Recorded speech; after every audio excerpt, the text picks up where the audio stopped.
მას შემდეგ რაც ნინო გალუსტაშვილმა კიდევ ერთი ახალგაზრდა გაწირა 5 წლის ციხისათვის, ამის შემდეგ უკვე მოქალაქეები გამოვიდნენ დედაქალაქის მთავარ გამზირზე და საკუთარ ხმამაღალ სიტყვას, საკუთარ საპროტესტო შეძახილებს სწორედ რუსთაველის გამზირზე აჟღერებენ. აქ არის გიორგი მინდაძის დედა ნანი წულაია, რომელსაც მათ შორის აქვს დღეს დაბადების დღე და ერთადერთი, რასაც მილოცვისას მას ადამიანები უსურვებენ, არის ის, რომ აუცილებლად მომდევნო წელსაც და ასევე სხვა დაბადების დღეებსაც შეძლოს, რომ საკუთარ შვილთან ერთად იყოს. რაც შეეხება შეფასებებს იმასთან დაკავშირებით, რაც დღეს სასამართლოს ეზოში ხდებოდა, მოქალაქეები ამბობენ, რომ ეს არის ძალიან დიდი სირცხვილი და ქართული ოცნება ძალის დემონსტრირებით კიდევ ერთხელ ამბობს იმას და კიდევ ერთხელ ეუბნება მოქალაქეებს, რომ ის არის სუსტი, რომ მას ეშინია სახალხო პროტესტის და სწორედ ამიტომ ცდილობს, რომ ძალა აჩვენოს ყველას, ვინც მას არ ეთანხმება. თუმცა მიუხედავად ამისა, მოქალაქეები, რომლებიც ყოველდღიურად გამოდიან რუსთაველის გამზირზე, ამბობენ, რომ ვერც ერთი ძალადობა ვერ შეაჩერებს იმ იდეას, რომელსაც ისინი ყოველდღიურ რეჟიმში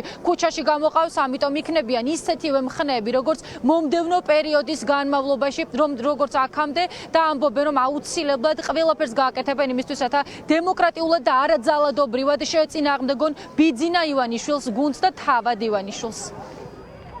გიორგიმ ჩემგან მოისმინოს ახლა ამ წუთას და გაიგოს, რომ ამ ქვეყანაზე უსაშველოდ ცის კიდამდე გიორგი შენ ხარ დედიკოს ოცნების ბიჭი. შენი განაჩენი ჩემთვის მწარი არ არის, იმიტომ რომ მე და შენ შეგუებული ვიყავით ამას და კიდე იმას ვარ შეგუებული დედიკო, რომ სამშობლოს სიყვარულის გულისთვის ვჯიან და ჩვენ ეს ვერაფერს ვერ გაგვიკეთებს. ვერც გალუსტაშვილი მიხვდება შენს და ჩემს სიყვარულს. დედაშვილურ ჩვენ ვერავის ვერ გავაკებინებთ ამ სიყვარულს. თავარია შენ იქ მედგრადი ყავი და მე ხომ ხედავ დედიკო 5 წელი განაჩენის მერე როგორ დგას დედაშენი.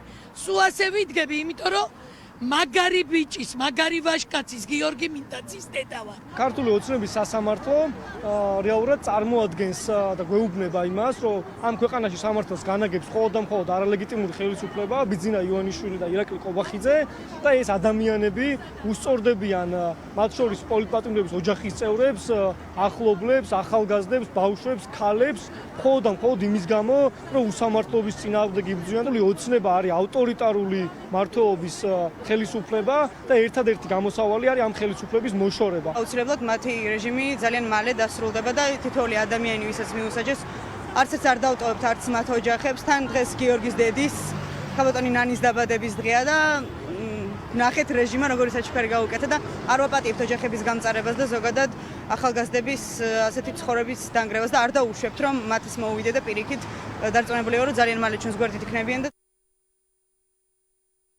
ახალ კანონებს იგონებენ, როცა მოწმე შეიძლება უბრალოდ რა ვიცი, საერთოდ ვერ ნახო და უბრალოდ დაუჯერო ვიღაცას ნათქვამს 5 წლით გაუშვა ადამიანი, რომელსაც არის დაზარალებული ჩანს, არაფერი უბრალოდ. ეს ჩვენებები და ინფორმაციებით ადამიანებს უნდა დააჯერონ, რომ ეს ადამიანები ღირსები არიან, რომ ციხეში ჩაჯდნენ.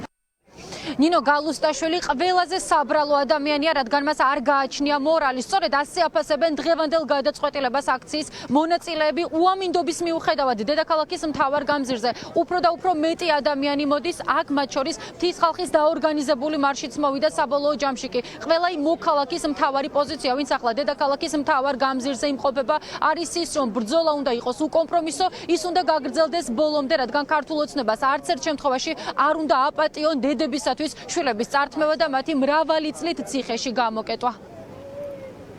პროტესტი განაჩენის შემდეგ რუსთაველის გამზირიდან ხატია სამხარაძე საუბრობდა პირდაპირ ეთერში.